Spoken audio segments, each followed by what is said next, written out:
So I call this meeting to order. So welcome to meeting number 54 of the House of Commons Standing Committee on Public Safety and National Security. We will start by acknowledging that we are meeting on the traditional unceded territory of the Algonquin people. Today's meeting is taking place in a hybrid format pursuant to the House Order of November 25th, 2021.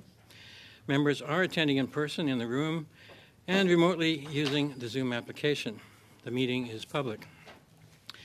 Pursuant to Standing Order 1064, the committee is commencing consideration of the request by 7 members of the committee to discuss their request regarding the need to hear witnesses on the proposal contained in Amendment G4 to Bill C-21.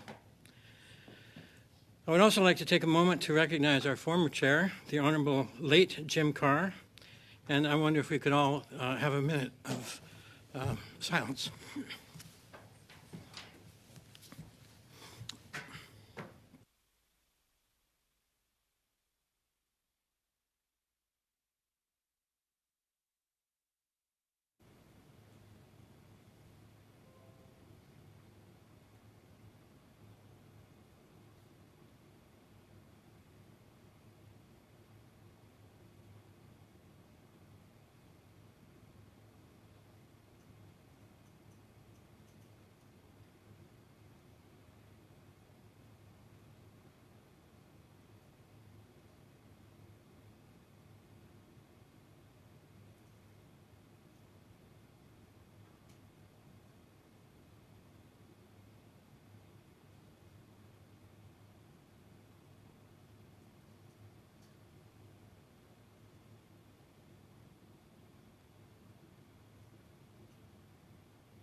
Madame Michaud, please, Madame Michaud, please move your motion, and then I believe Mr. Newman Hamid would like to respond to it, and then Ms. Dancho. Thank you very much, Chair. And also thank you for this moment of silence.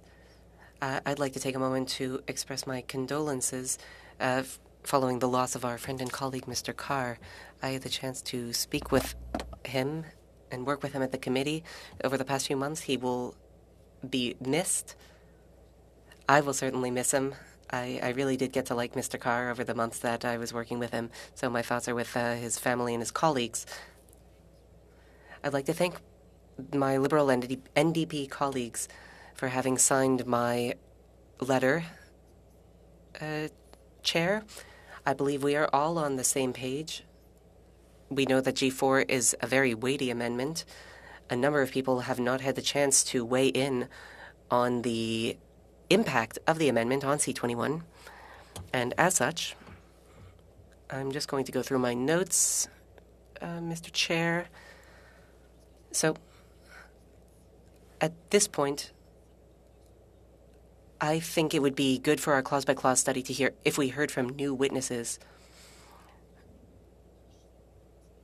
I know the Conservatives find this proposal a little bit shady, but it's really the very thing that I asked for. I asked for 2 meetings with experts, and the Conservatives said no. That's why I didn't approach them when I was sending my letter. I did notice a certain open-mindedness from the part of my Liberal NDP colleagues, which is why I went to speak to them. And indeed, they accepted my idea in the end.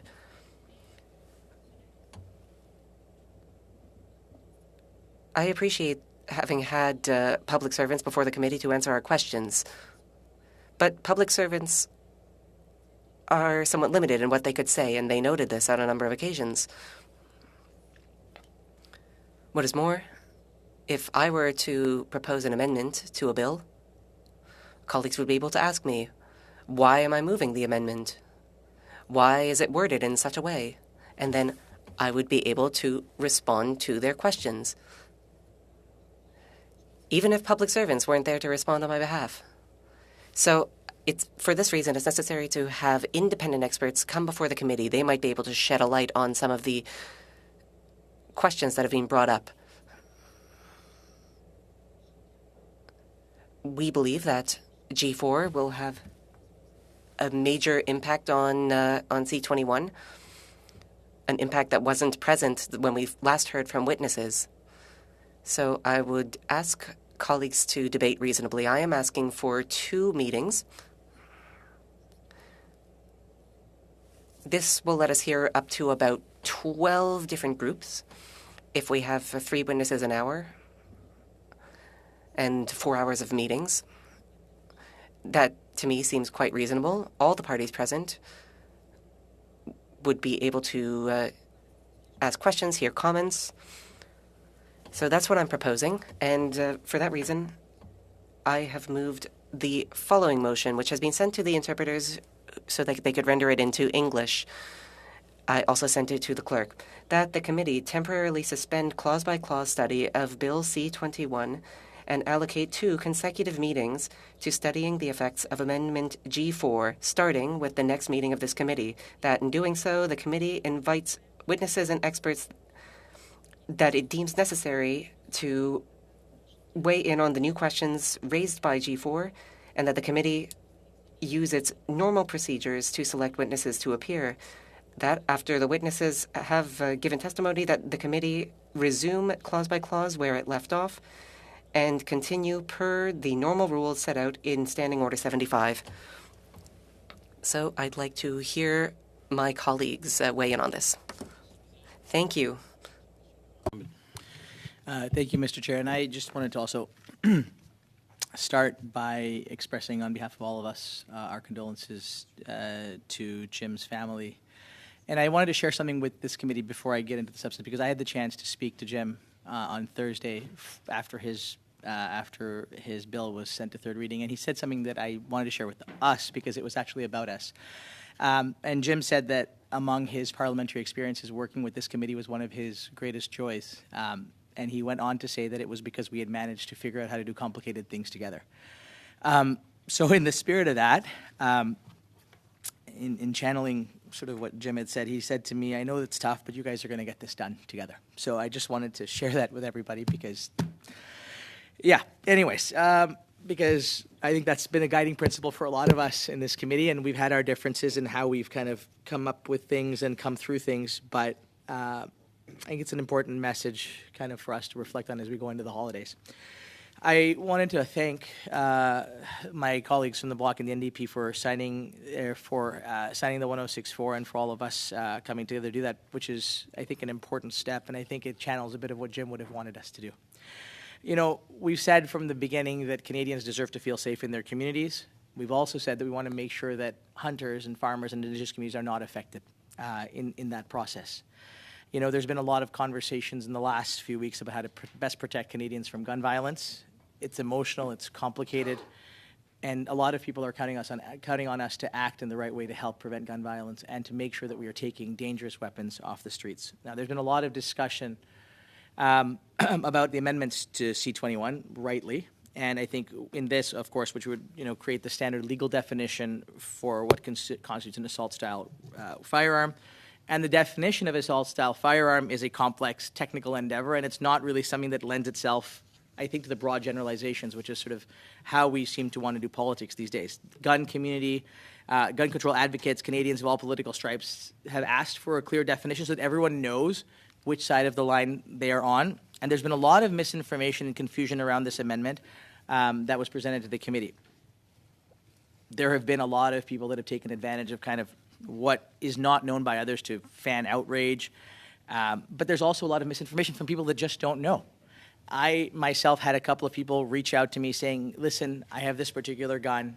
I'm concerned that it is now banned. I went back and checked for them and was able to reassure them that it was not. We don't all have that luxury. I think we need to find a way to make sure that we are able to reassure people of whether or not their guns are going to be on this list.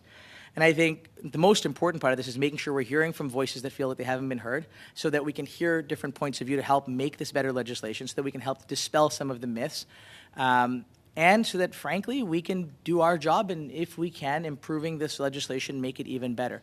And in particular, when it comes to working through potentially those guns that are on this list that perhaps should not have been, have those conversations together. And I think before us is a motion that allows us to do exactly that. And if passed, I think it gives us the opportunity to hear from new witnesses, which I think is critical. It allows us to consult broadly, take down the temperature, I think we all want to do. Allows us to listen to different perspectives and actually have a healthy discussion based on facts. Now, that said, we've heard from a lot of witnesses already. We've had hours of testimony from government officials. They have sought to dispel misinformation or concerns about certain guns with technical expertise. We may not have liked their style, but they did a really good job, I think, in going through lists of guns that were on the list that people thought were on the list, but that actually weren't. To clarify that for Canadians, to give people the comfort that their guns were not caught on this list. So what I would suggest humbly is that we use this motion to really narrow our discussions down, iron out the specifics of the amendment. Let's call on people that are informed on how G4 will impact the public. Let's try not to get lost in partisanship. Let's actually make sure Canadians have the facts that they need. But let's not do it in a way that does not allow voices to be heard that haven't been heard. I think that's really important. I know all of my colleagues and I are committed to working collaboratively to make sure that no guns that are commonly used for hunting are captured within the proposed amendment. We always have said that the goal of this is to target assault-style weapons, not hunting rifles. And I know it's going to take work. I know we have to find ways to bridge the gaps together, but we are committed to doing that work together. We are committed to making sure that we pass a good bill to protect Canadians, to get guns off the streets that need to be taken off the streets, that hunters, farmers, Indigenous communities do not find themselves unreasonably impacted by this. And I think we can do it. We have a track record in this committee of getting stuff done. And I really do think that if we can pass this motion today and get on with the work of ensuring that we get this bill right, Canadians will look to us and accept and admire, I think, will respect the fact that we had healthy debate, we had disagreement, but we got something over the finish line that protected Canadians from gun crime, but that also protected hunters, farmers, and Indigenous communities and their ability to go and hunt. Thank you. Thank you, Mr. Mohammed. We go next to Ms. Dancho, followed by Mr. Lloyd, and then Mr. McGregor. Ms. Dancho, please. Thank you very much, Mr. Chair. I'm glad to be able to offer remarks on my Bloc colleagues' motion today. Conservatives were not able to put any words on the record, unfortunately, last week, although certainly Mr. Noor Mohammed, I was quite impressed. He could talk for 2 solid hours last Thursday. That was by all parliamentary accounts, quite impressive. So well done, but certainly that limited our ability to weigh in on this and to ask experts further questions. I was actually quite hoping to ask them a number of things, but hopefully we'll have the opportunity again. Certainly I appreciate Ms. Michaud trying to find a pathway forward here. And just to address some of the things she said, again, I appreciate her efforts here. Of course, in the last committee meeting when she did put forward her first effort to do that, my main issue with that was that we would have had to have gone in camera, which means in secret, beyond the public's ability to view what we would have done, Mr. Chair. So that means ultimately we would have come out of a secret meeting with a plan forward of something that impacts 2.3 million gun owners. And I just don't think that that's the best approach. So I'm very glad we have an opportunity today to speak about this in public. I would have appreciated the opportunity to review the letter. There is a possibility we may have signed on to it as a Conservative team as well. We're certainly not opposed to more witnesses. In fact, what we would like to see is considerable consultation being put on this historic long gun ban that impacts hundreds, if not thousands of models of commonly used hunting rifles. And so I think something that's really important for the committee to remember, the only consultation that the Liberal government can currently point to in this regard is from 2018 when they went to Toronto, Vancouver, Montreal, and Fredericton, which are all phenomenal cities with phenomenal Canadians in them. However, I think you'd agree, Mr. Chair, there's a lot of farmers there. The density of hunters is likely not as high as, say, rural Quebec or rural Manitoba or Nunavut or the Northwest Territories. So I do feel that that main consultation they did on gun control falls very, very short of the rural and northern constituencies that should be represented at the table. And certainly it's been widely established both by the National Post, the CBC, CTV, that of course there are numerous commonly used long guns on this ban list that are used for hunting and as protection tools for livestock by farmers and the like. We could also talk about the conservation aspect of this. That's been widely recognized and established. There's countless examples of that.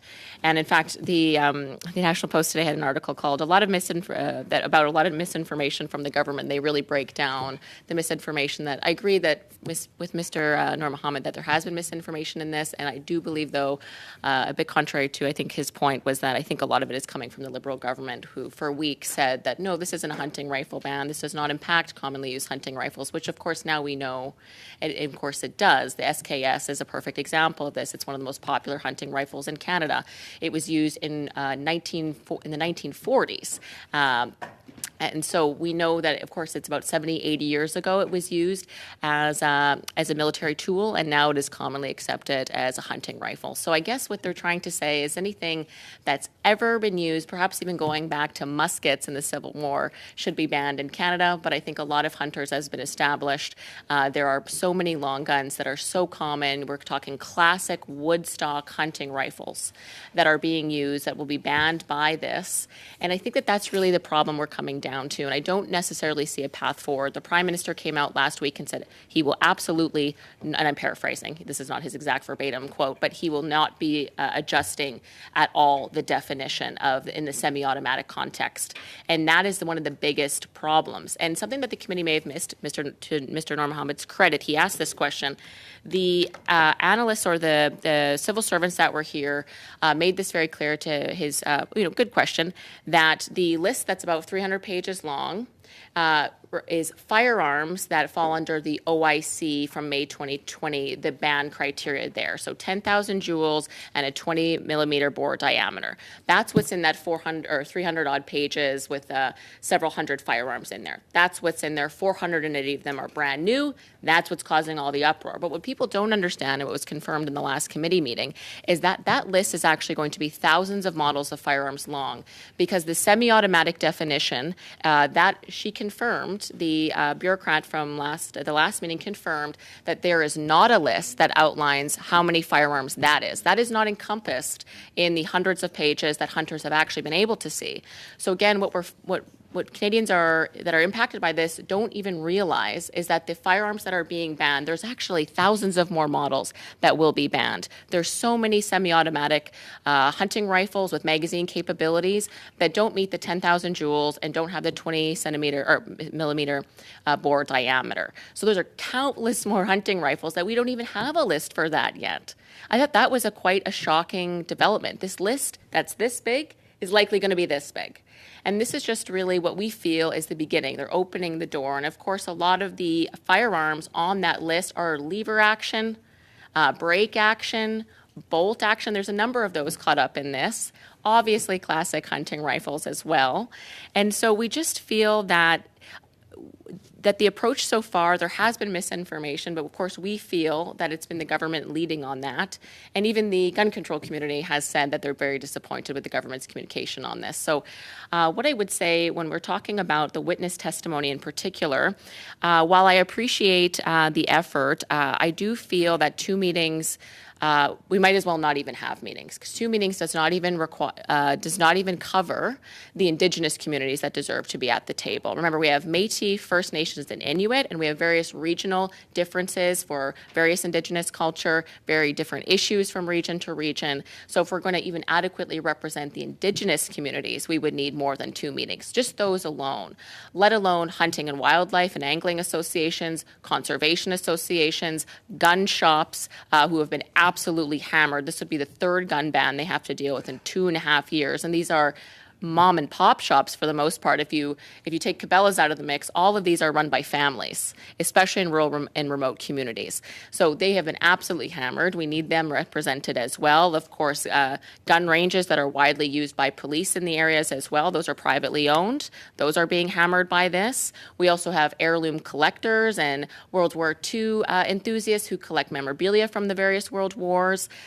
We should have them at the table. We've also seen CBC coverage talking about about the heirloom aspect of impacting Remembrance Day, because a number of the cannons and sort of, again, those antique kind of World War I and rifles some of them will be banned under this. So, but of course, there's a lot of Remembrance Day ceremonies and other reenactments that happen in this country that are very important for remembrance purposes and honoring what Canadians, how much they sacrificed, what they experienced, to give Canadians a bit of an education of what that was like. And so they're being targeted by this as well. And so they should be at the table. So perhaps we should have various legions at the table, for example, or at least one. We also have the Northwest Territories, the Premier of the Northwest Territories, coming out and saying, if this passes, people will starve in her community, because they use legitimate tools that are being banned to feed their families. We have a Premier in this country saying, if this passes, people are going to starve in the North. She should absolutely be here. So should other First Nations communities or Inuit communities in the North as well. We have Manitoba, Saskatchewan, and Alberta, the governments there that are expressing great dismay about this. Perhaps we should have folks from their various levels of government come out. I think I mentioned conservation as well. What is the impact on those with hunting licenses and other licensing fees? What is the decrease that's going to be in that regard? We know a lot of the conservation efforts in Canada are a result of those fees. So what impact is that going to have? We also know that rural and northern communities really depend in many parts, especially Indigenous communities.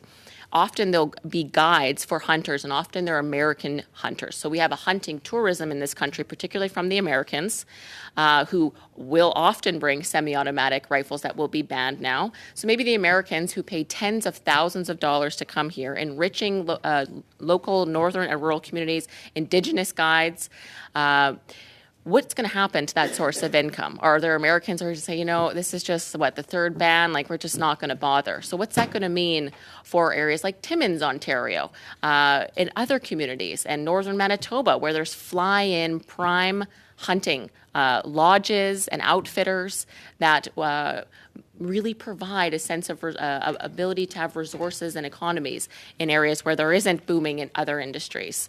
So I've just outlined a few, Mr. Chair, and they're certainly not exhaustive, but the idea that we can fit in even just half of what I just mentioned in 2 meetings, it's just impossible. And what's really frustrating for us as Conservatives is this work should have been done by the Liberal government and their vast resources. But now the committee, as you know, Mr. Chair, this is now our 4th week talking about this. We're going to have to go back, sort of flip-flop through this backwards in this committee process because they didn't do their homework. And now they're sort of turning it around and saying, well, okay, we'll do it in 2 meetings. So we have 2 meetings. We barely scratched the surface of the people that are impacted by this ban. Again, the largest hunting rifle ban in Canadian history here. We've barely scratched the surface. For people who don't know, 2 meetings, as you know, Mr. Chair, is about 12 witnesses. 12 witnesses. 12 witnesses. I don't think that that's nearly enough. So we just feel that any suggestion that 2 meetings is adequate I'm going to say it. I do feel that it's offensive to the people that are going to be impacted by this. It does not give them the dignity of having a seat at the table. And like I said, it does not even represent the Indigenous communities that need to be at the table, let alone everybody else. So we could not and we will not support 2 meetings under any circumstance. Now, recognizing that as many meetings as Conservatives would want would not be supported likely by all parties, I would say 50 would be adequate, given that that's the consultation that should have been done across the country, that they should have gone to Nunavut, they should have gone to the Northwest Territories, Northern BC, et cetera, et cetera, et cetera. Would love to see them go to Churchill. So I'm going to propose a bit of a solution to this, and perhaps it'll open up a bit of the discussion. And again, one of the last points I'll make before I do that is something I mentioned, I believe it was our first committee meeting when the Liberals pulled this amendment. It was about the utility of semi-automatics, and we've actually seen a number of people come forward who are saying the same thing that I am. So it's not just me, Mr. Chair.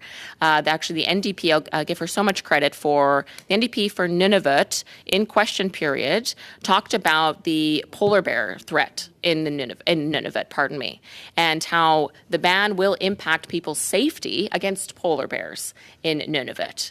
And that was something that I raised first off in this discussion that has not been widely recognized. Actually, just recently, somebody sent me, remember I talked about those wild boars, which I don't know if other committee members were aware of other parties, but I was just sent a video of a massive, there was about 30 odd wild boars that attacked a group of hunters. And again, very fast. They have tusks. They can be very deadly, and they do an all-out assault, and these hunters are running for their literal lives away from these wild boars. So again, I just feel that we need to have expert testimony to explain the raw utility of having a semi-automatic hunting rifle, because there is one, Mr. Chair. I know this.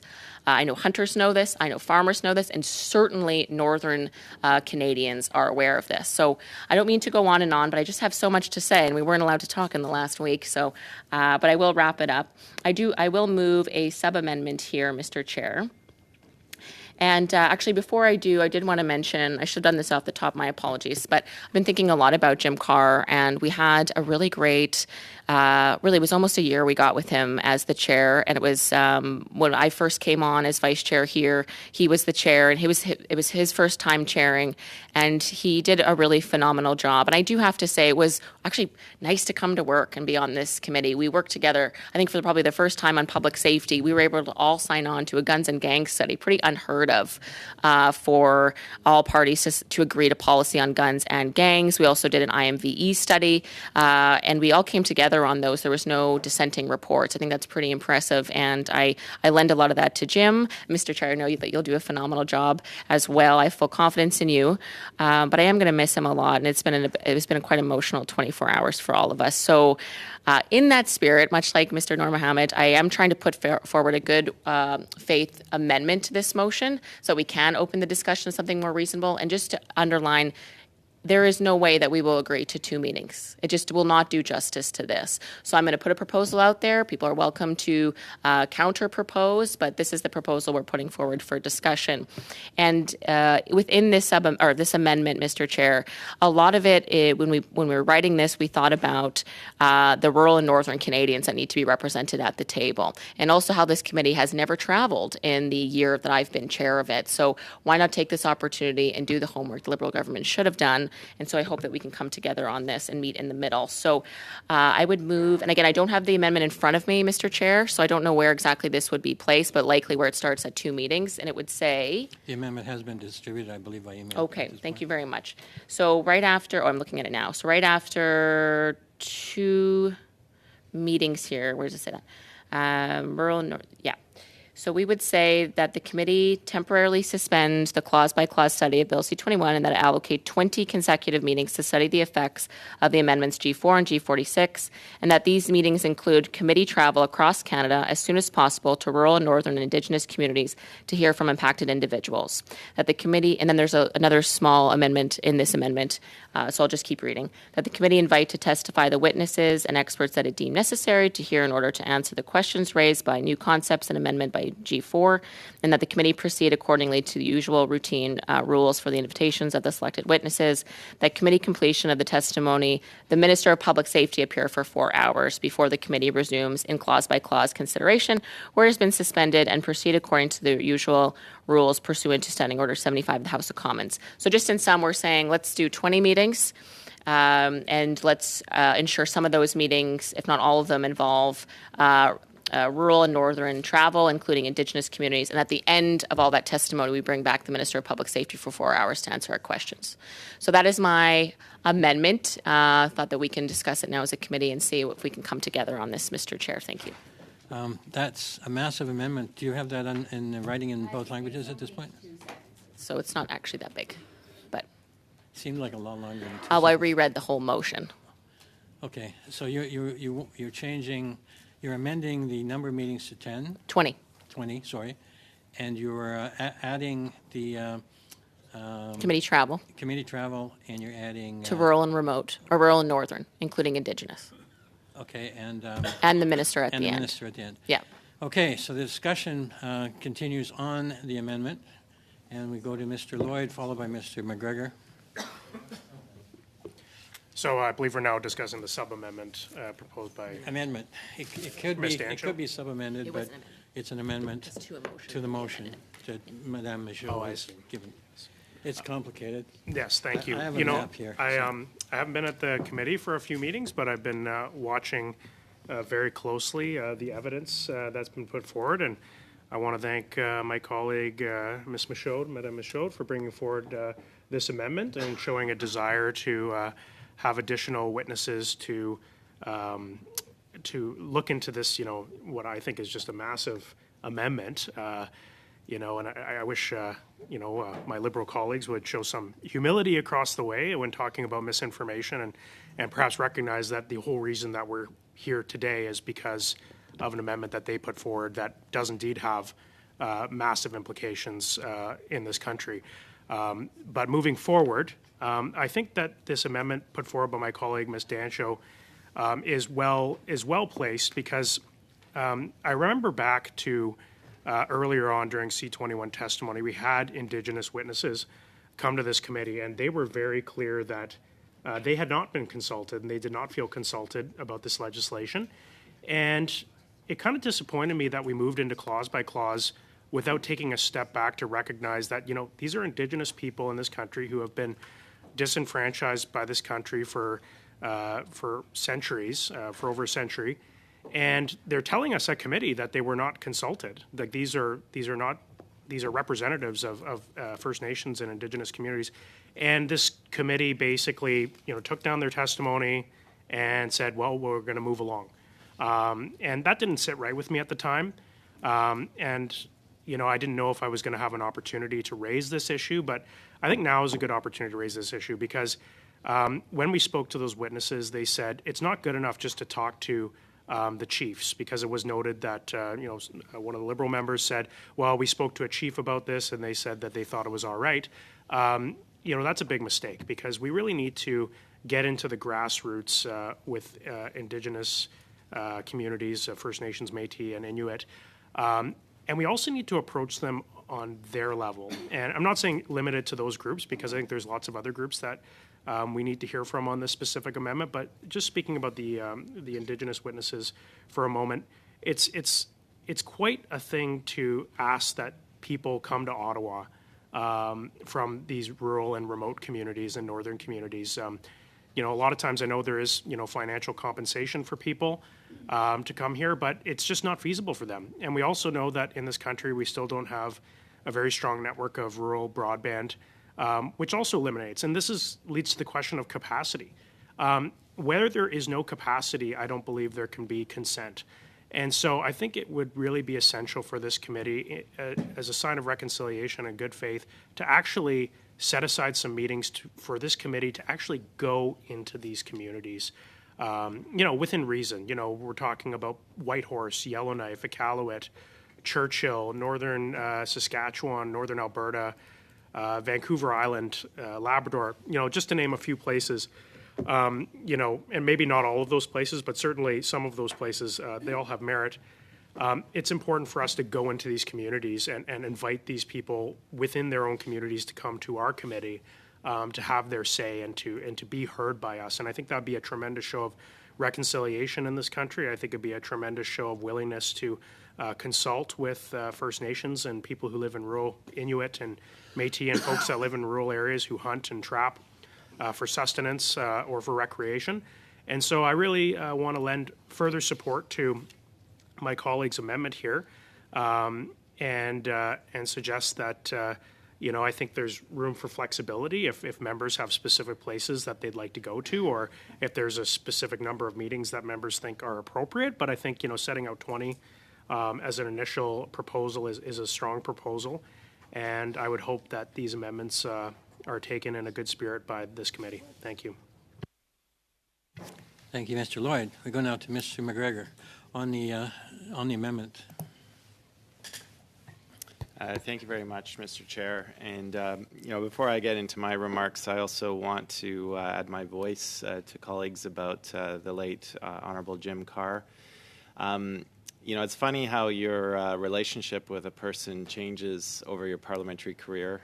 Jim and I are both from the class of 2015, and in the first parliament I served with him, the 42nd, I was often doing battle with him in his role as Minister of Natural Resources because of pipeline projects which negatively affect the coastal British Columbians I'm so proud to represent. But, I got to know a more personal side of Jim as chair of this committee, and I think you can summarize him as tough but fair, and also just a very kind-hearted person. I think the people of Winnipeg South Centre, I hope I've got his riding right. We're very fortunate to have him as a representative, and I know his prairie colleagues from all parties will miss him.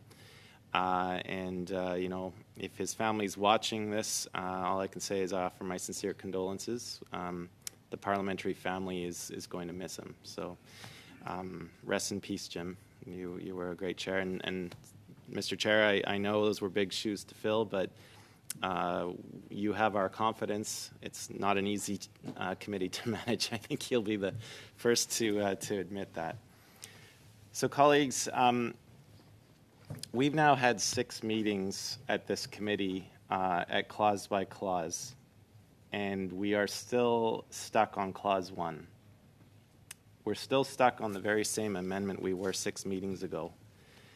It's hardly a tale of parliamentary efficiency or effective use of tax dollars, and I think the Canadian public rightly understand that. I haven't had a chance to put my voice on the record on this whole, so I'm going to ask colleagues to indulge me for a bit because I have a few things that I want to get on the record. First of all, what I would like to say is that in politics, as in life, trust is easily broken, but it's extremely hard to repair. The way this amendment landed has frankly been a complete and total abuse of process. And, the reason why we're hung up here is because we as committee members, with our limited resources, especially on the opposition side, are now being asked to do a tremendous amount of extra work on a bill that should have been done by the government side. To land this amendment on our lap at the 11th hour, after we've completed witness testimony, I had no chance whatsoever to tailor my committee strategy based on an amendment that is going to affect long guns. And I'll tell you what, the irony of all of this, because I know how important Bill C-21 was to this government, the irony is that if this amendment hadn't been dropped at the 11th hour, we'd be having a very different conversation right now. We'd be talking probably about how C-21 was sent off to the Senate, and we would be conducting important work on C-20. That's being held up by this mess, again, of the government's own creation. C-20 is an important piece of legislation that's going to create much-needed oversight, transparency, and accountability to the RCMP and the CBSA. That's something we've been talking now for 7 years. So, I know there's frustration on all sides, but this was brought about by the government. It should have been anticipated because it's like the Newtonian laws of politics. For every action, there's going to be an equal and opposite reaction. And I have to tell you that correspondence-wise, I've talked to colleagues from all parties, but some members of my caucus, they had not received one single piece of correspondence on C-21 until this amendment dropped. And now it's making up half their correspondence. The way it was rolled out is going to be a textbook example for future generations on what not to do. On what not to do for how you amend your own bill, communication strategy, the list is long. So I need to get on the record just how displeased I am because I think it took for granted the important work we've been able to do at this committee. And just to underline, Mr. Chair, just how egregious this was, as soon as the amendment came to our attention, I had my legislative assistant contact the Library of Parliament because we wanted to get a sense of how sub-amendment G, how that was going to impact firearms models. We also wanted to get a sense of how the scheduled list was going to compare with the May 2020 OIC. And our analysts, to their immense credit, produced a pretty amazing document, a very long Excel spreadsheet, But they warned us that it was going to be incomplete because they right away checked with the Justice Department, and they confirmed that there was no such analysis to share with the Library of Parliament. So here you have a government dropping this amendment on our lap, and their own department has not done an impact analysis, and we're expected to suddenly take this work up with our limited resources as the opposition. That is a simple no-go. And in fact, Mr. Chair, I want to reference this because I do know when C-21 was introduced on May the 30th, I think it was in an exchange with reporters, Minister Mendicino did make mention of an amendment they were thinking of bringing to the bill, which begs the question, I mean, why did the bill have to be introduced on May 30th if already at that point they were thinking of an amendment? In the very first meeting that we had the minister for the first hour, and we had departmental officials in the second hour. And I've got it right here, Mr. Speaker. I asked the Assistant Deputy Minister, Talal Dakalbab, and I asked him, in the last minute questioning I had about the May 30th announcement, I asked about, what is this amendment? Can you inform the committee of which specific section of C-21 you're seeking to amend, what it's going to look like, so that we can have some heads-up notice on this? And his response, Mr. Chair, was, quote, "The only thing I could say is that you heard the same thing I did from the minister on TV. I can't comment any further on that one. I'm sorry about that." So an assistant deputy minister, square one, very first meeting, is unable to comment on what is eventually going to be a huge amendment to a bill.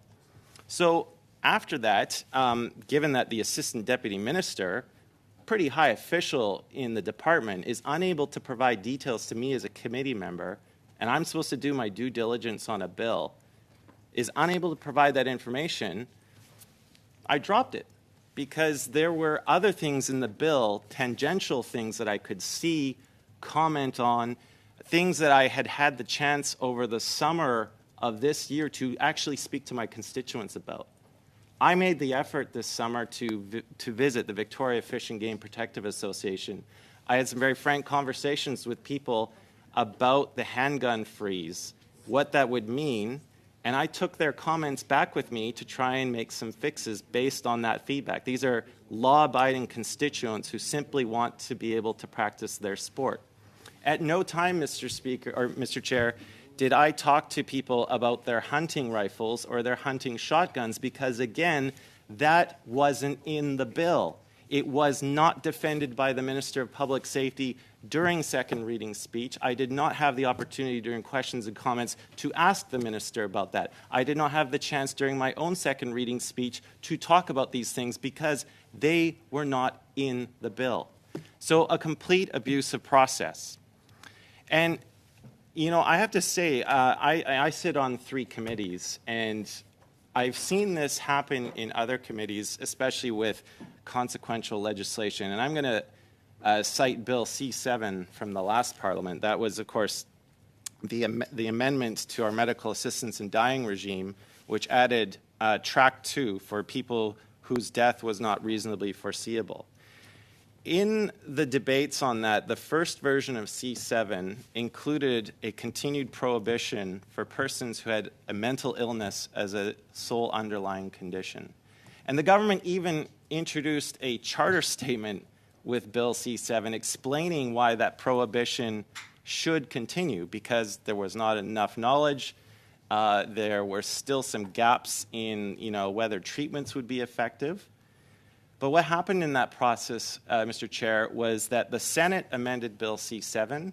They got rid of that prohibition, introduced a sunset clause, and then the government accepted it. They accepted it, so it became part of Bill C-7, and then they established a committee afterwards, again, the cart before the horse, so that we as a committee could study something that's already part of the law. That's exactly what we are being asked to do at this committee. It is a proposed amendment to a very consequential bill, and now we're being asked to do it after it's been proposed, again, having had no chance to speak to Canadians, having had no chance to speak to our constituents or any affected group. So you can see why there's a strong reaction to this bill. The way it has been rolled out has honestly, I think I've said enough on that point. Now, I also will say that we've had some very helpful testimony from officials here, and they certainly have done their utmost, and I want to salute them to walk this committee through many of the technical questions. But I guess the frustrating part of it is that they are limited to technical questions about the wording of the bill. If I want substantive questions answered about impacts, how this was developed, are there other options, they cannot speak to those parts of the questions. There has certainly been a fair amount of misinformation. I'll acknowledge, as Mr. Noor Mohammed said, that some concerns out there about whether this make or model of rifle or shotgun will be on the list have been refuted. But again, it goes to communication and rollout. The government should have done this from the get-go to make the Canadian public understand exactly what its intention is.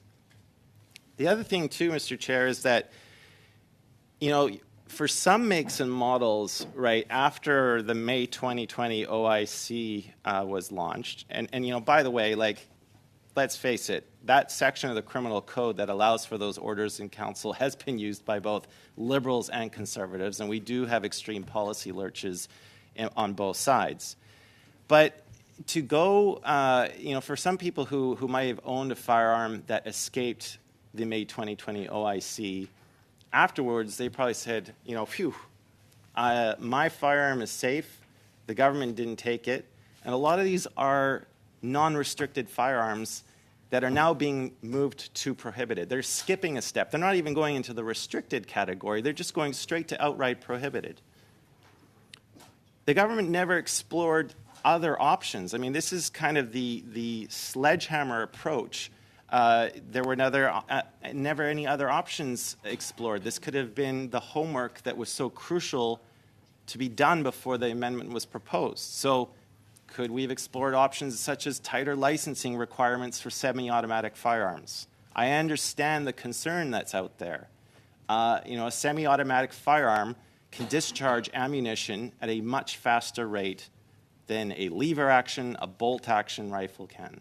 So I understand there are concerns, and yes, there are some makes and models that have been used in horrible crimes. You could find a lot of non-restricted firearms that you could say the same thing about. There's a requirement, Mr. Chair, for restricted firearms, handguns. They all have to be registered. Did the government ever explore that as an option over the concerns that people have with some semi-automatic firearms? Again, we never had the chance to explore a middle ground here to find a compromise, and that's what we as a committee are now being forced to do. The other thing I want to put on the record, because I think last week's announcement by the Assembly of First Nations was a game changer. For a government that has, in the 7 years that I've been here, has talked about how no relationship is more important than that with First Nations, that unanimous resolution from the AFN should serve as a wake-up call. And I want to remind committee members that it was in the previous Parliament that we finally passed an act of Parliament to bring Canada's federal laws into harmony with the UN Declaration of the Rights of Indigenous Peoples. So if you look at some of the articles of the Declaration, the fact that Indigenous peoples have the right to maintain and strengthen their distinctive spiritual relationship with their traditionally owned or otherwise occupied and used lands, territories, waters, coastal seas, and other resources, and to uphold their responsibilities to future generations in this regard. Again, this goes to their relationship with the land, the resources that are on it, the fact that hunting is not just something that they do for fun. These firearms are tools. They provide for their families. And there are many other articles which establish that states, like the Canadian state, have a duty that whenever we are implementing changes that affect that relationship, affect the way that Indigenous peoples can practice their traditions on their lands, it has a duty to consult. We're being asked to do the consultation after the fact.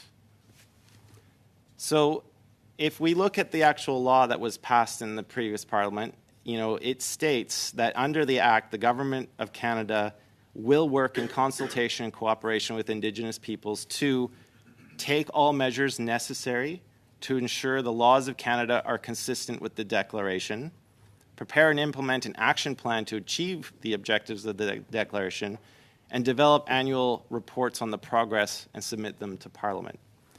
I would submit to this committee that given the overwhelming negative reaction that we have seen from Indigenous groups, that has not been done. Like I heard Minister Mendicino in the House today, when a specific question was asked of him about the AFN resolution last week, he mentioned that he had spoken to them. That's not consultation with Indigenous peoples. I'm sorry, that's not. You don't announce a policy, you don't announce an amendment to a bill and then consult. It happens the other way around, and that was obviously not done. And again, the other thing I want to mention, we know that Canada as a state has a duty under the UN Declaration. I don't think that has been met in this case. And we haven't had a charter statement issued. I know that for the previous bill, C-21, the one that was introduced in the 43rd Parliament, the government introduced a charter statement. Given how expansive this amendment to the bill is, the fact that it is widening the net of what's going to be impacted, I would submit, Mr. Chair, that a charter statement is also needed for this additional section. So I don't think a charter statement requirement for this amendment, compliance with the declaration has been met.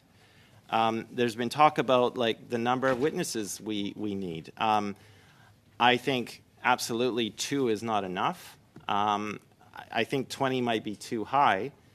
So I keep on, as we've approached this meeting, I've been wondering, if this was a standalone piece of legislation, i.e. if Minister Mendicino, if he felt so strongly about this amendment and had taken the time to make his case in a 20-minute second reading speech where we would have 10 minutes of questions and comments to ask him about that, where he could stand in the House and defend why this is a strong idea and why it should be passed in principle and sent to the committee. If that was the case, then I would expect that we would allocate the same number of meetings to such a substantive expansion of firearms legislation as we have to C-71 and to C-21. So I would land on 8 as a minimum. 8 meetings, with that many witnesses, I believe we would land somewhere in the neighborhood of 60. You'd have to check my math. But, I mean, we would want to hear from many of the witnesses that we have already had on C-21 because, again, we never had the chance to ask them about the impact on long guns.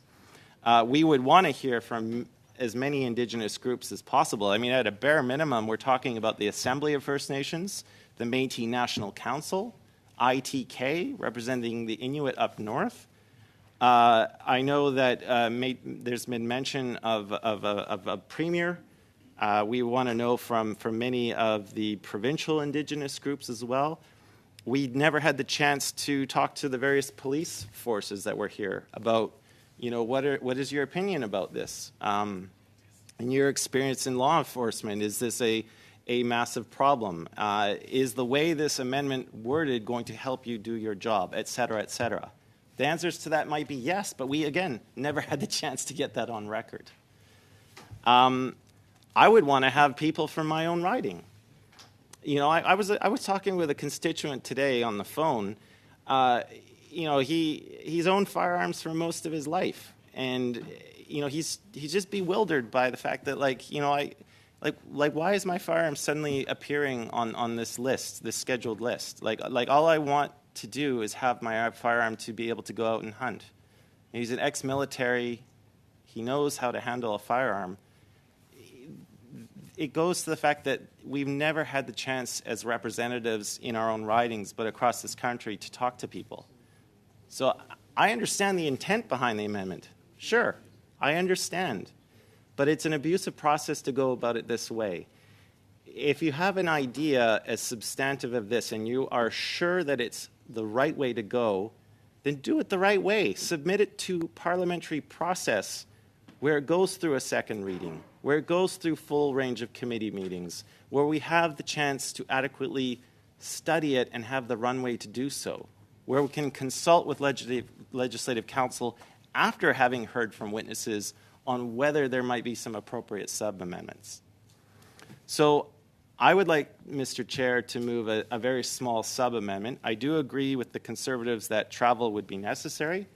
I think that this committee could benefit from having a lot of that hands-on knowledge.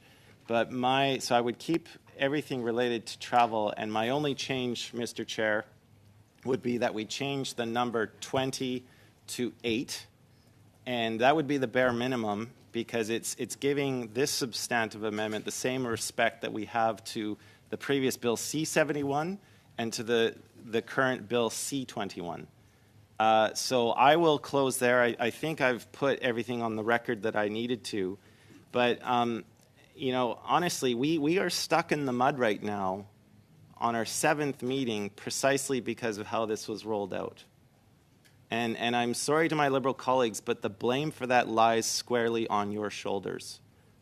They created this mess, and they have to find a way to fix it. It's not our responsibility as the opposition. We're trying our best with our limited resources, but we do not have the vast and powerful resources of a government, of a national government, with 2 departments, public safety and justice. We don't have the ability to create broad national surveys going out to talk to people.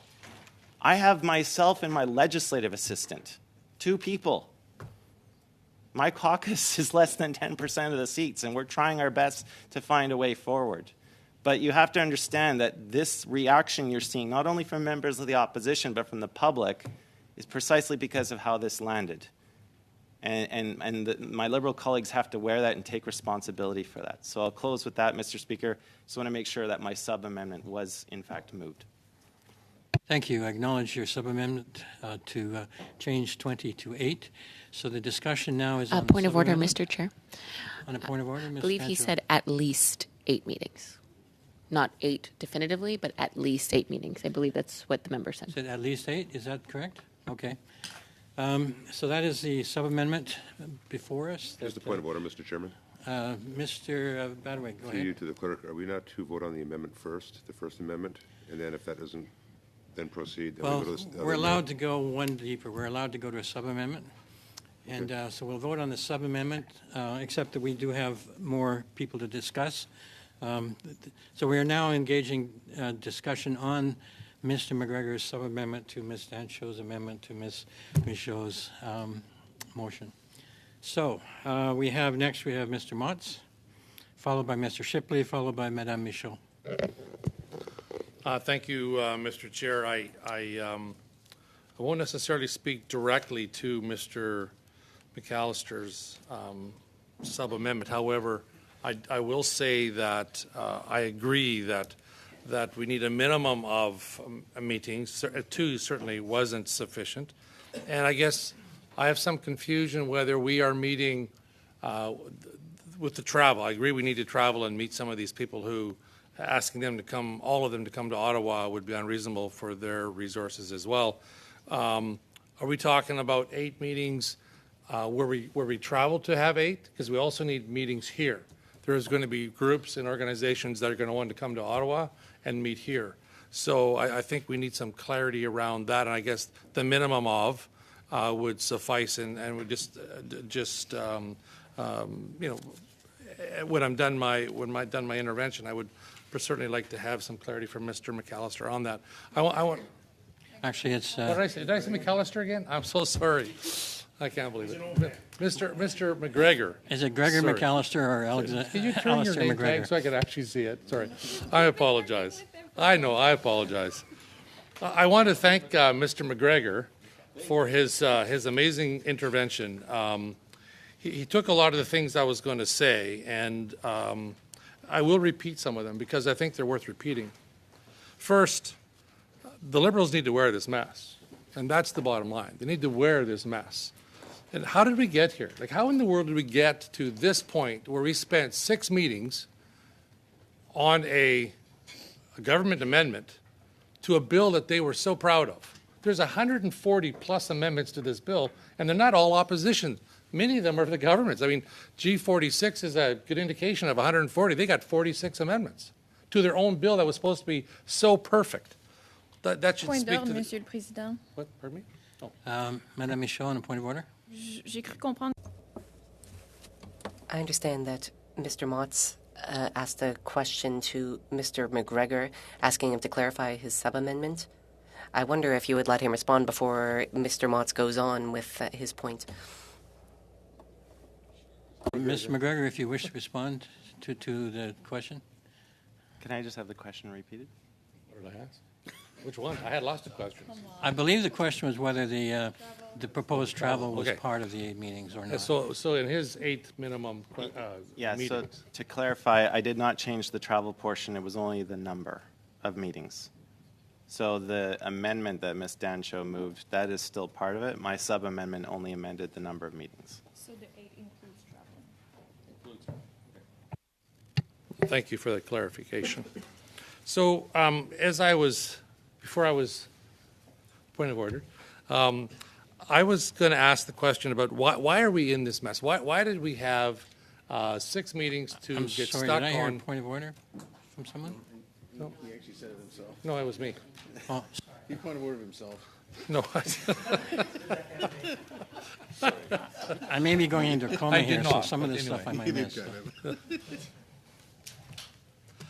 Why are we discussing this motion for the 7th meeting now? Because of the mess that the Liberals tried to pull a fast one on Canadians. Let's back up just a little bit. Why did we have this done, and how did Bill C-21 get to this place? It was discussed in the House, and it was debated as a handgun freeze. It was debated as a need to involve the improvement of red flag laws.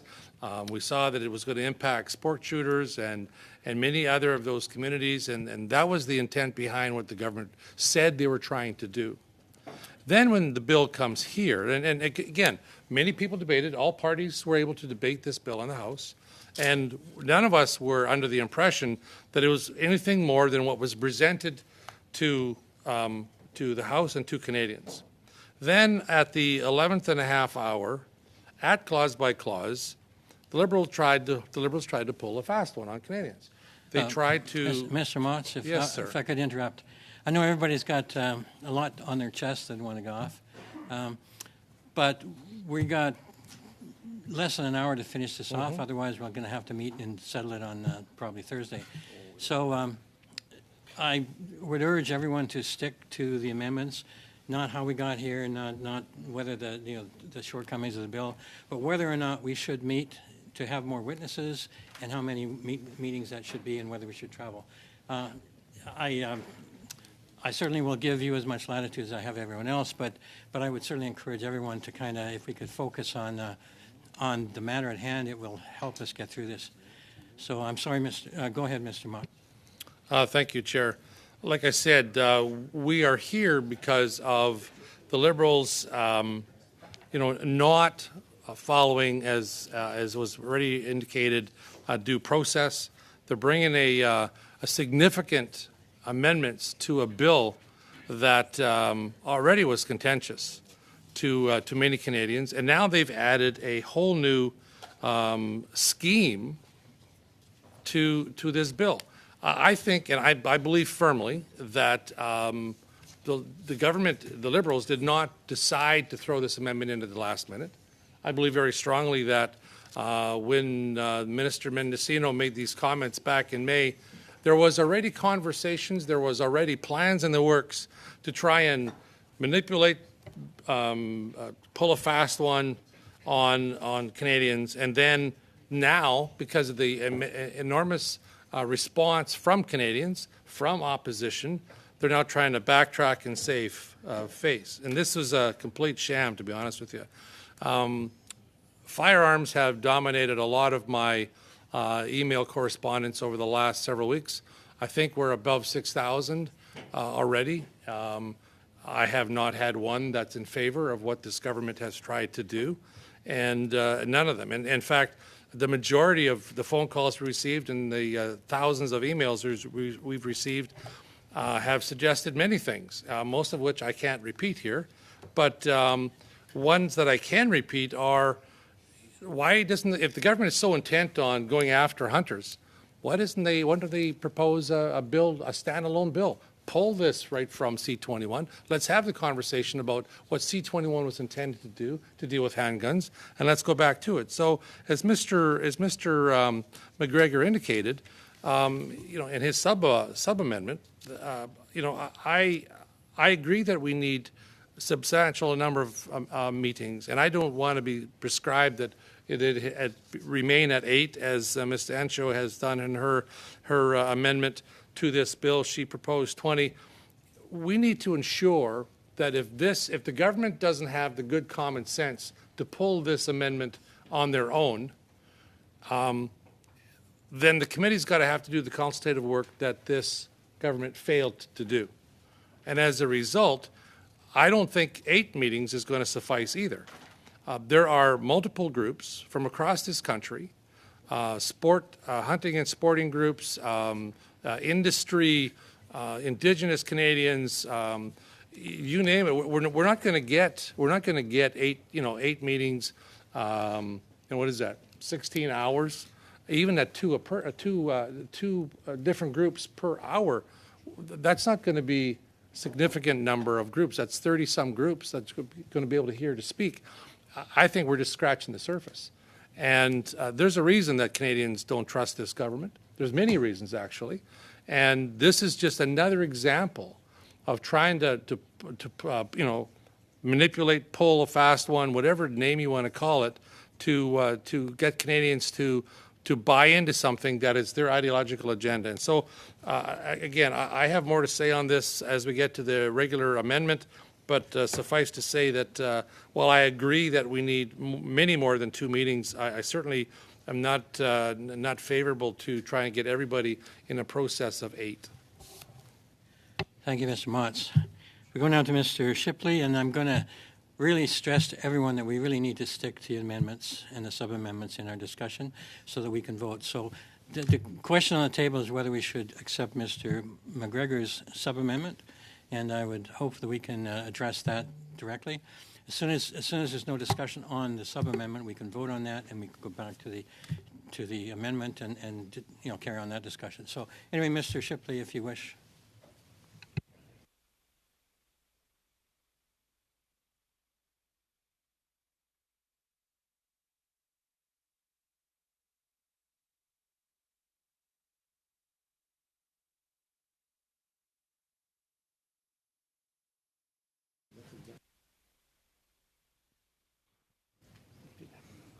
Thank you, Chair. And I did have many notes here, but seeing how you're being very cognizant of the clock today, I will be also, even though not everybody has been in here a lot lately, and I'm definitely not one for over-speaking my turn in here. I think everybody would agree with that.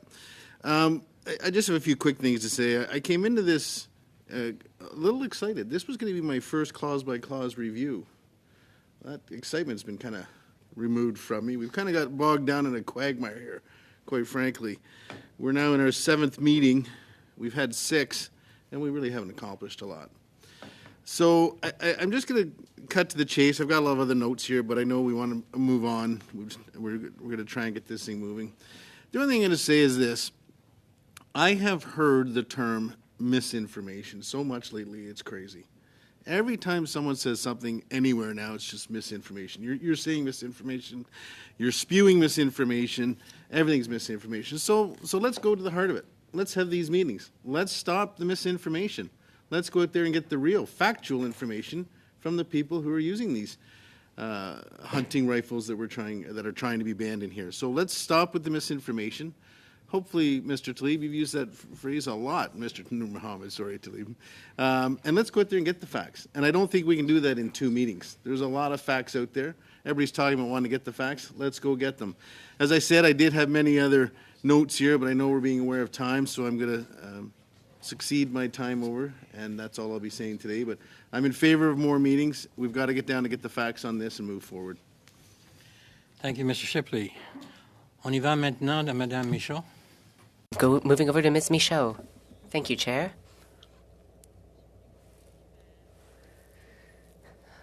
I'm hoping we could reach a decision by the end of the meeting, a decision on this motion. I have noted that all the parties have weighed in on the amount of meetings they would like to have. Just noting the fact that we have been stuck in the mud for 6 entire meetings, and that rehearing witnesses is already quite exceptional. This amendment is also quite exceptional, so it makes sense somewhat. But what I'm hearing is the Conservatives are saying 20 meetings, 4 hours with the minister, and a trip across Canada, and they're acting like that's reasonable. I find that a bit much. It is the government's job to carry out pan-Canadian consultations. That's not our job. Yes, it is necessary to hear from people who will bear the brunt of the impact of G4. And that's why, for me, it seems reasonable to have 2 meetings to hear from them. What I'm getting is that Conservatives don't want to do 8 meetings either, which is what the NDP has proposed. So what I suggest is we vote on the sub-amendment.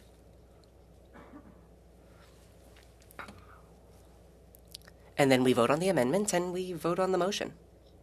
That way we can reach a decision by the end of this meeting. So I move we vote.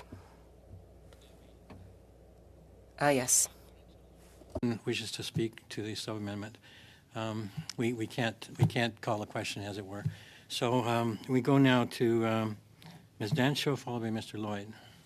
On the sub-amendment? Yeah, thank you very much. I appreciate Mr. McGregor's remarks very much. I know it's week 4. It's nice to hear from him. It feels like Mr. McGregor is quite level-headed, but I've never seen him so fired up. So I did appreciate the passion in his remarks. It's certainly how I've been feeling. I think that's been evident over the last number of weeks. And this is obviously a very personal issue to many of us who have this experience in our communities and the like. So I appreciate the passion coming out of this committee. And frankly, on all sides, it's an important issue to debate and talk about.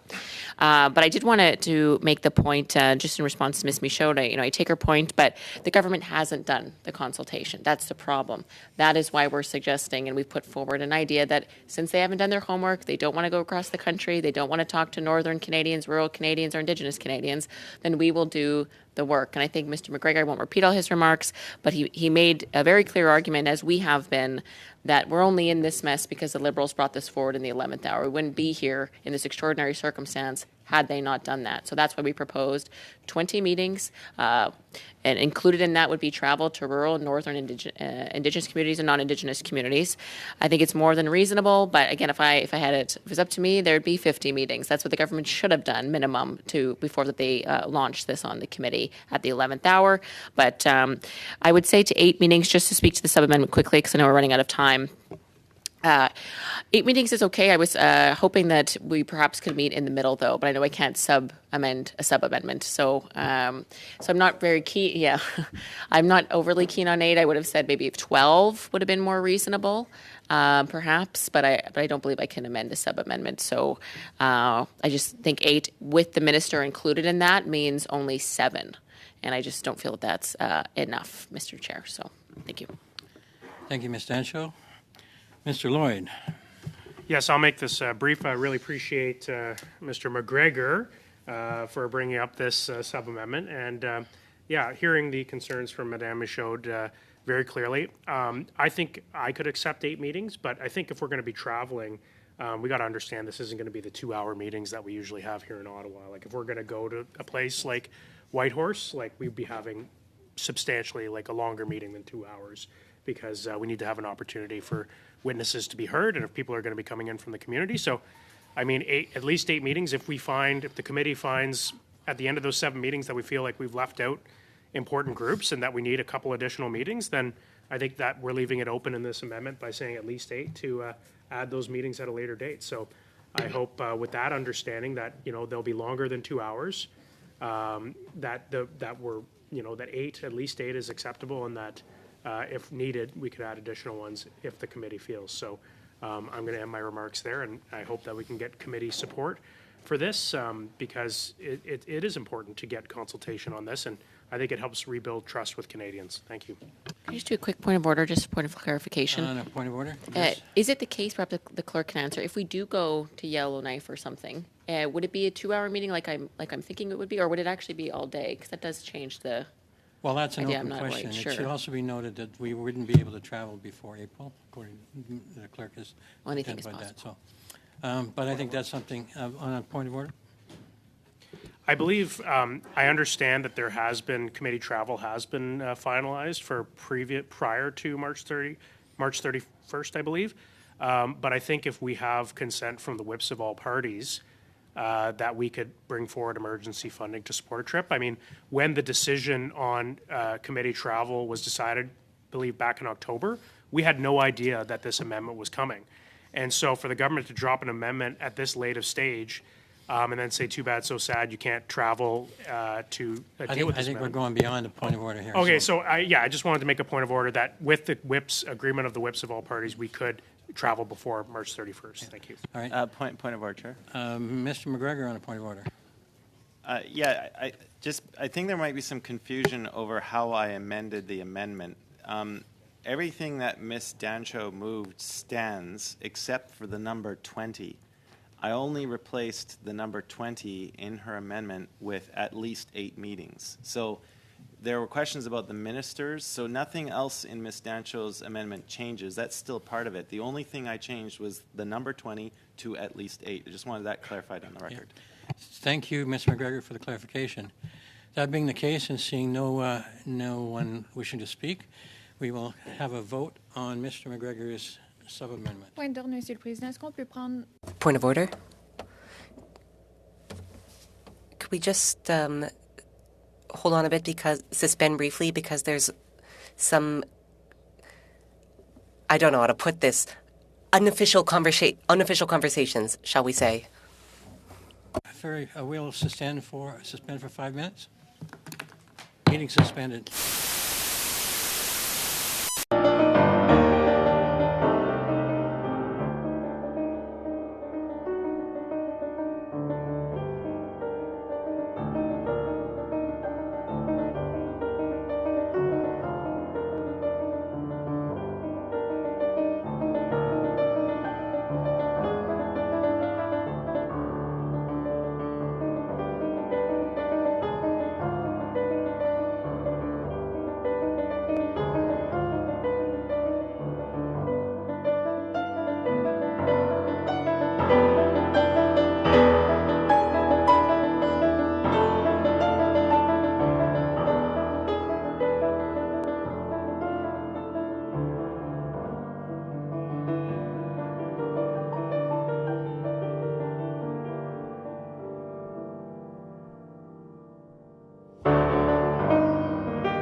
This meeting is now resumed.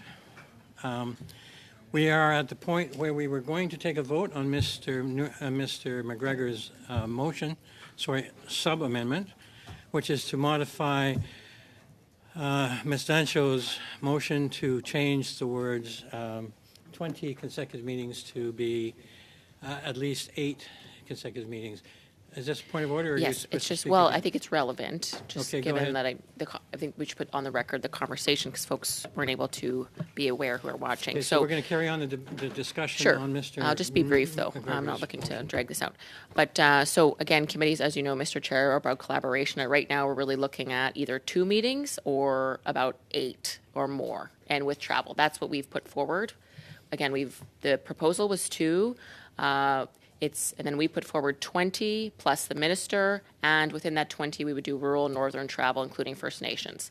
The sub-amendment is saying at least 8, so cuts it down from 20 to at least 8, with consultations from the bloc, and she can correct me if I'm not saying this correctly, but we would do, and I don't know if we need to, I know we can't sub-amend a sub-amendment, but I think we can agree as a committee that this is what we're implying by the sub-amendment. We would say that it would be 8 meetings, not at least 8.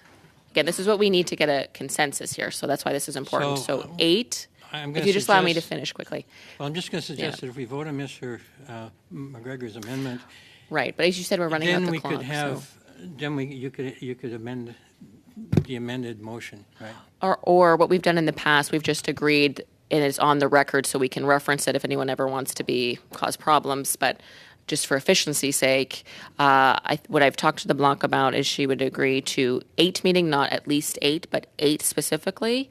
And we're not quite aligning on the travel. So rather than what our original vision was to do notable trips, many trips around BC and Atlantic Canada, et cetera, and up north, that we commit as a committee to doing 1 stint up north, since that's really the most disadvantage for travel and resources, and it is just very far away. So that would be what we talked about. So I'm just putting that out there. Well, I think I am on a point of order. So can you point of order? Sorry, point of clarification. What does a stint mean? Oh, like I would assume it would mean like 1 week where we go up north. We go to like Nunavut, Yellowknife, maybe Churchill. We're just kind of going across the north. Again, they're the most at a disadvantage to travel to Ottawa. I think Mr. Dane's point, or Mr. Lloyd's point, was very clear. If we want to make sure we're not just doing a strictly colonial approach to this and expecting everybody to come to Ottawa, I think we should go into people's community and give them the respect they deserve. So I think we've compromised a little bit. Rather than doing a lot of travel, we would do 1 sort of trip up north, and then the rest from other regions would be expected to do regional. So I think I've made that clear. Of course, she's welcome to correct me, but I believe that that's what we can have a consensus on that. Okay, so Mr. McGregor, your motion was to have at least 8, I'm sorry. I'm just clarifying with Mr. McGregor whether he agrees. So your motion was to change Ms. Dancho's motion to read at least 8 meetings. Do we have kind of collective agreement that do you agree to change that to be 8 precisely? I do agree with what Ms. Dancho is proposing. I think there's been a lot of work in the suspension that we had to try and hammer out somewhere where we can come together. So I agree with what's being proposed. Okay, so what I'm proposing that the vote now is on is that your amendment is to change the word 20 to 8, and that's it. Okay? So is there any further discussion on that? Mr. Nur Mohammed. Thank you, Mr. Chair. I guess I think we all agree that there is still work to be done on this. I think there's a lot of conversations yet to be had. There's a lot of people to hear from. I frankly don't see why. What I am struggling with is how we say on one hand we want 50 meetings or we need 20 meetings to be able to hear everybody properly, but now we can condense that into 8, but somehow that's the magic number that's going to satisfy everybody. And so, yes, as Mr. Motz noted, we supported Madame Michaud's original proposal of 2 meetings, because the process of consultation. Perhaps, I think we've heard this before, there should have been a different process for consultation that was undertaken previously. But the work of the committee is to consider the bill. We have agreed to suspend to discuss, all of us, the amendment that we have before us.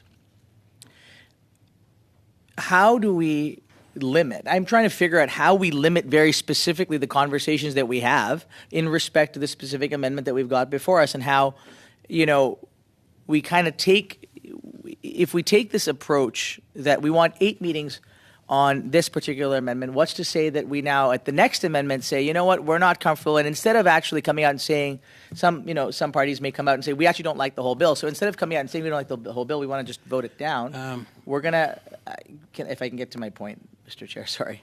We kind of get to a place where it becomes amendment upon amendment. It becomes 1064 on amendment upon amendment upon amendment. Now, I appreciate what Mr. McAllister. Sorry, Mr. McGregor. Thank you for that. I appreciate what Mr. McGregor has said, and I appreciate sincerely that there is a need for further consultation. I'm not clear on whether we achieve that objective by taking one trip to one part of this country, and then we hear accusations from folks saying we ignored this part or we ignored that part, and we still rush through it. So I think you're speaking to the broader motion, the broader amendment. The question on the table right now is, do we do 8 meetings in Ms. Dancho's amendment, or do we do 20, which is what it stands now? All this other stuff about travel and stuff are part of Ms. Dancho's amendment. Once we finish Mr. McGregor's amendment, we can speak meaningfully to that. So I'm going to ask if you would like to speak first after we have the vote on that sub-amendment, on that amendment, followed by Mr. Lloyd. I'm sorry? Point of clarification. You said consecutive. You said consecutive earlier. I didn't hear anyone say consecutive. My understanding of consecutive is continuous meetings back to back. Ms. Dancho's motion says consecutive. Did you say consecutive? That was Madame Michaud's motion.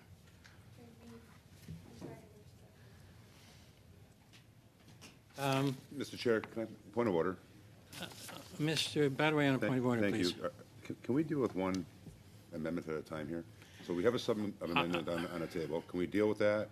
I dream of this. Okay. So let us One at a time here. let us have the vote on Mr. McGregor's amendment, which was merely to change the word 20 to 8. Okay? All right. So are we in favor of that amendment? Sorry, Mr. Chair. Sub-amendment, sorry. Mr. Chair, sorry, point of order. If we're taking, and sorry, this may be sort of a silly question, just process-wise. We're taking the 20 and turning it, basically switching the 20 to an 8, correct?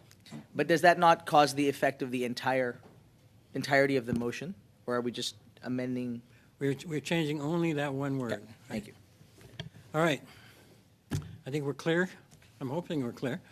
Okay, all in favor of Mr. McGregor's amendment changing 20 to 8, raise your hands, please. Mr. Lloyd wants to, yeah, absolutely. Mr. Clerk, if you would please call the roll. Can I just have a clarification on that, please, Mr. Chairman? You said 8 meetings. Does that include travel as well? The only change, 20 to 8. We'll get to the amendment Rest of after hers. this Okay, vote. thank you. yeah. Okay, go ahead. So the question is on the sub-amendment. Mr. Chang, I vote no. Mr. Bedaway, Mr. Noor Mohammed, Nope. Monsieur Chifke, No. Mr. Fonseca, No. Ms. Dencho, Oui. Mr. Lloyd, Yes. Mr. Mutz, Yes. Mr. Shipley, Yes. Madame Michaud, En faveur. In favor. McGregor, Yes. 6 yeas, 5 nays. Okay, the amendment passes. So the discussion now is on Ms. Dancho's amendment as amended by Mr. McGregor, which is, I'm not going to read it, but it's 8 consecutive meetings as opposed to 20. Is there any discussion on Ms. Dancho's amendment as modified by Mr. McGregor? Mr. Lloyd. Thank you, Mr. Chair. I do have some questions about the meaning of the term consecutive. My understanding of the literal definition of the word is back-to-back meetings, which I don't think that's what this committee really wants to have, because if we had 8 back-to-back meetings, that was 16 hours, at least 16 hours of testimony. So I just wanted to get a clarification on that, maybe from the clerk. But then speaking more substantively on the motion, I think it would be appropriate for this committee to consider a travel component to these 8 meetings. As I said, there's a lot of communities that lack the capacity to participate in meetings, to come to Ottawa, whether it be physically or through being involved with, rural broadband. We know is very poor. Even in my region, which is next to a major metropolitan area, people can't get access to high-speed internet. So I think it'd be really critical and a sign of a reconciliation specifically for the Indigenous peoples for this committee to entertain at least one trip to northern Canada. I'm thinking, always willing to work with other committee members to find something that's acceptable. But I think having a number of sort of open meetings for witnesses in northern Canada to participate in their own communities would be very important for this. So I'm in support of this motion and would like kind of some clarification on consecutive. So I would interpret it consecutive to being one after the other without, any breaks. Although there's often times when we need to intersperse breaks because of estimates or whatever, right? But anyway, that's how I interpret it. So we go now to Mr. Noah. Point d'ordre, Monsieur le Président. Point of order, Chair. I'd like to clarify because it's the word that appeared in my motion. I'd like to clarify the intention behind the word consecutive because I moved the original motion. I don't mean back-to-back all in one day. All I meant was for the 2 meetings to be one after the other. So, for example, we were going to have hear from witnesses on Tuesday and then Thursday. Not one meeting with some witnesses and then another 3 weeks later. Does that clarify things? Interpretation of consecutive would be just that, right? Right? If someone wishes to get rid of the word consecutive, that could be a sub-amendment. But I'm actually, I can't believe I actually am soliciting sub-amendments at this point. Anyway, so we go now to Mr. Nur Mohammed, please.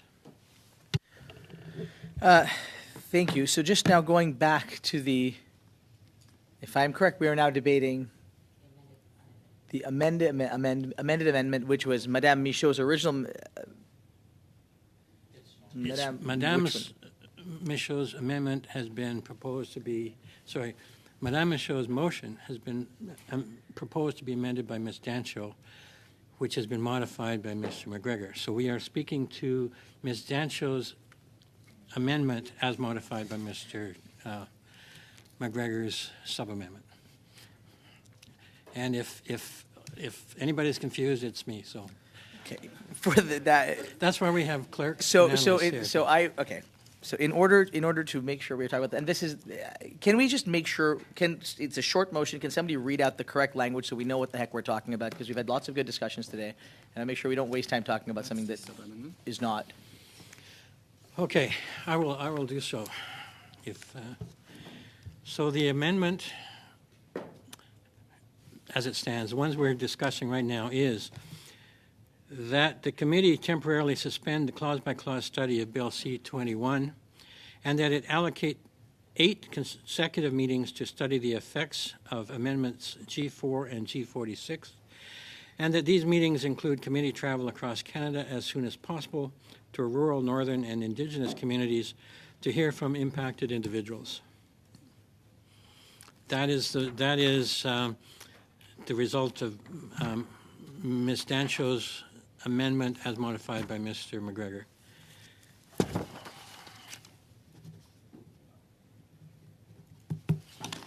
Okay. Do you have any further discussion? I do. I have, Okay, go I ahead, have many, go ahead. many thoughts, many questions. So, as I understand it now, we are proposing 8 meetings with no clear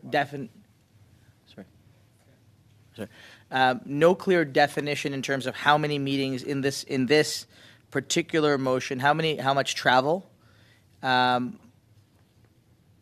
we are prepared to do. Like that's not on this page. So basically, right now, it's effectively we could travel for all 8 meetings. Sorry, right. But in theory, we could right now. I'm not even point of order, Chair. Sorry to interrupt my wonderful colleague. Ms. Demoff, on a point of order, please. I'm wondering if the clerk could explain to us, please, when travel is allowed to happen, whether this urgent matters travel actually exists, because I think we need an explanation on that, and it's 5:19 now. So could he please explain when travel would be possible and if urgent matters travel actually exists? I would invite the clerk to do so. However, I have been advised that this would have to be settled by the committee of, I forget which committee it is, which probably won't meet again until February. As a practical matter, we probably can't travel until at least April. Mr. Clerk, if you would wish to... So the standard procedure for a committee to travel has to go through a process to submit the travel purpose to the subcommittee on committee's budget. And afterwards has to go back a second time to after the purpose to present the budget of this travel, and then afterwards it has to be adopted in the House. So the House has to authorize the trips. So usually this process takes several weeks, and we have already passed the deadlines for the next month's trips. And if the committee would like to travel according to the normal procedure, it would be for travel starting on next April. So that's the standard procedure. Thank you, Mr. Clerk. Mr. Nur Mohammed has the floor. Next, we have Mr. Moff, Madame Michaud, Mr. Badaway, and Ms. Dancho. I'm fearful we're not going to get through this list. I suspect we're going to have to suspend this meeting until Thursday at the end of the day. So I'll ask Mr. Nur Mohammed to You have the floor still? So, I mean, and before I get into, I just want to just clarify something with the clerk then. If we're saying we cannot actually travel until April, are we then saying that we are literally going to be sitting in abeyance until such time as we are able to travel and complete complete whatever these meetings are supposed to be? Because if that's the case, then what is the committee going to do between now and then? I think it's a question that would help me consider how I'm going to vote on this.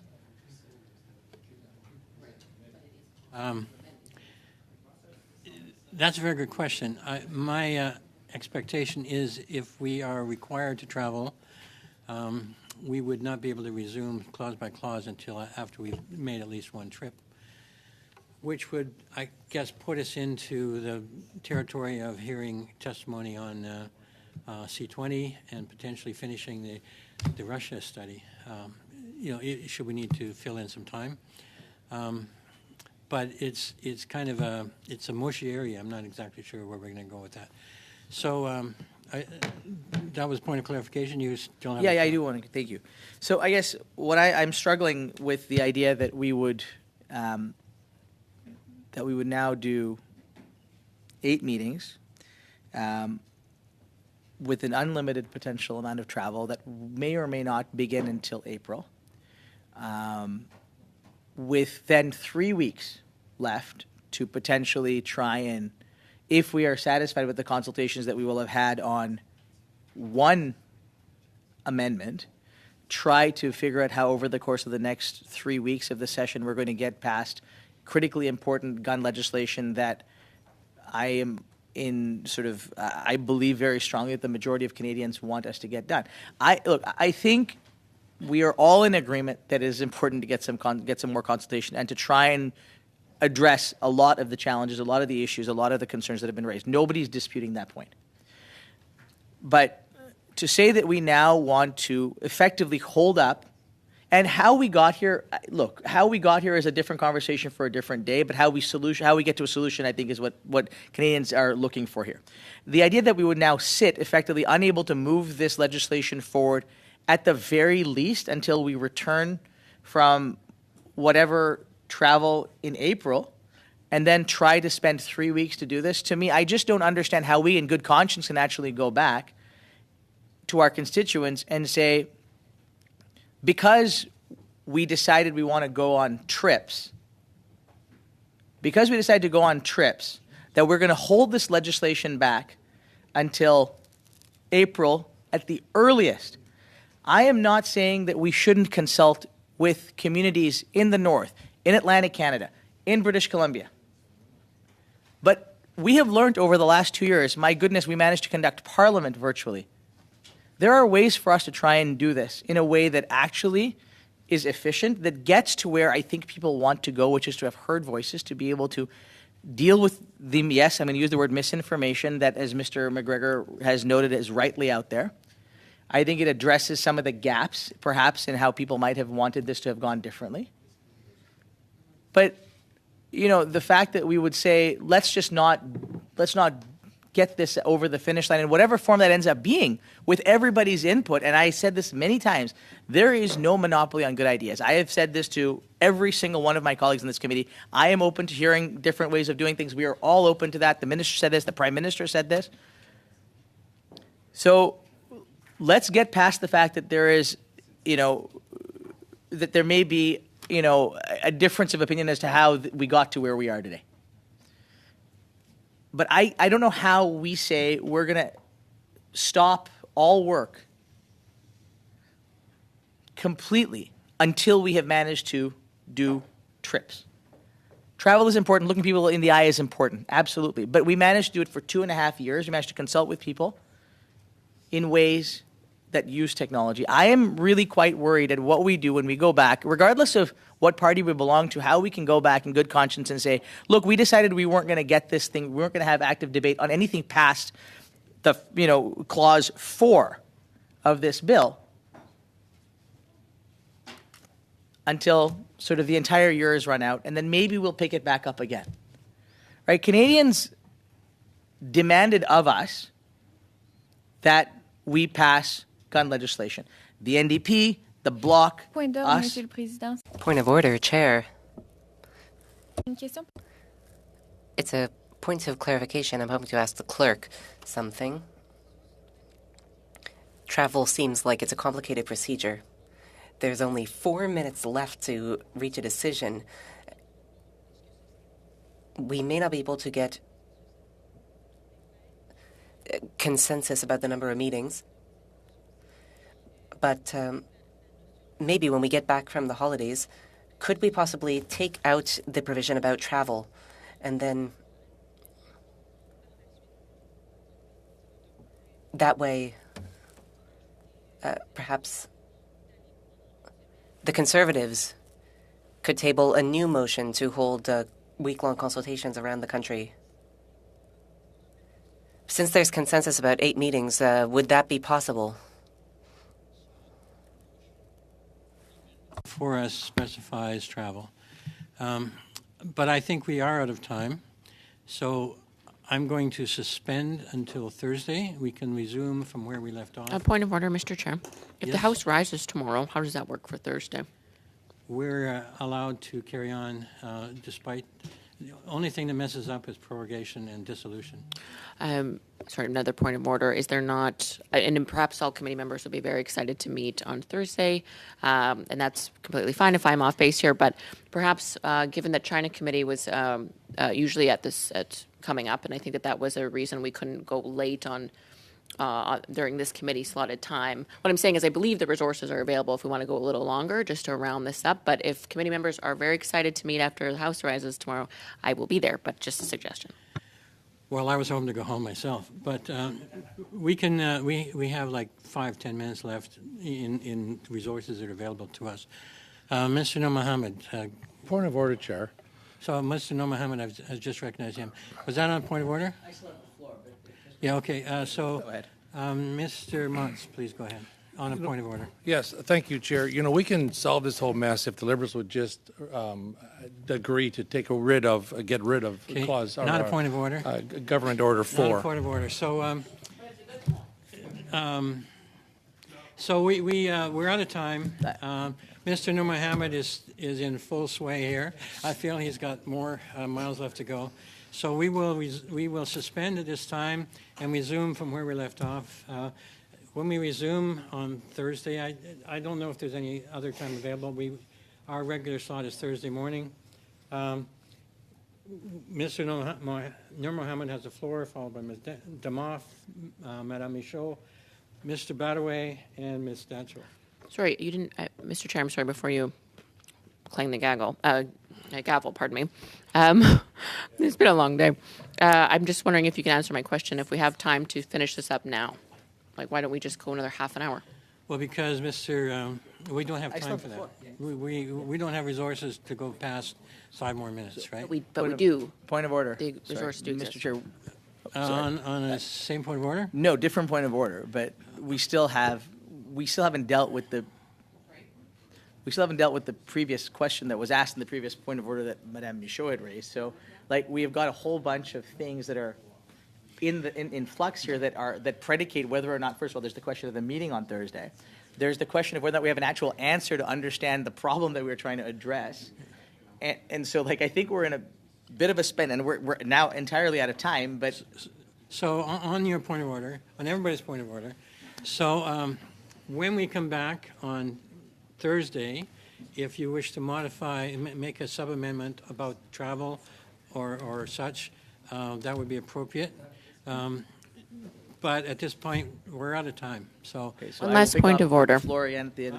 I'm sorry. So I will pick up with where I was on the... I just have one more point of order, Mr. Chair. Answer on point of order. Okay, so if we're not finished today, perhaps I think the committee should be made aware. What happens if we don't finish on Thursday? What happens then? Then we would probably suspend again until the next opportunity. And when would that be? But I don't want to speculate. I think we should deal with Thursday and hopefully get it done Thursday. Okay? Okay, but that's no guarantee.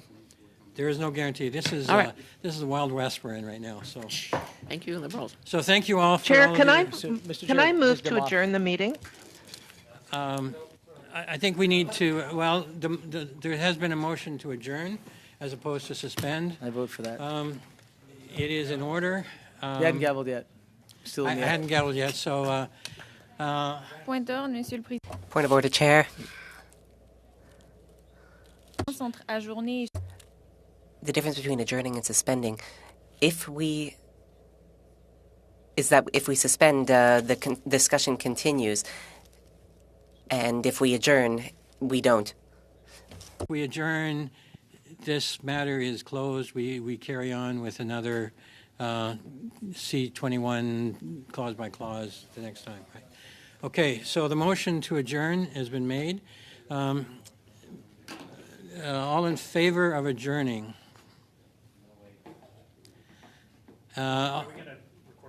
Mr. Lloyd, go ahead. Mr. Clerk, please call the roll.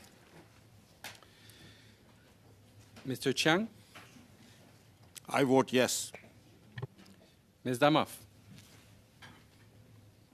Yes? Mr. Noor Mohammed, Yes. Monsieur Chifke, Oui. Yes. Mr. Fonseca, Yes. Ms. Denshaw, No. Forgot what we were doing. Mr. Lloyd, No. Mr. Mutz, No. Mr. Shipley, No. Madame Michaud, non. No. Mr. McGregor. 6 nays, 5 yeas. Okay, motion to adjourn is denied. So we will therefore suspend until Thursday.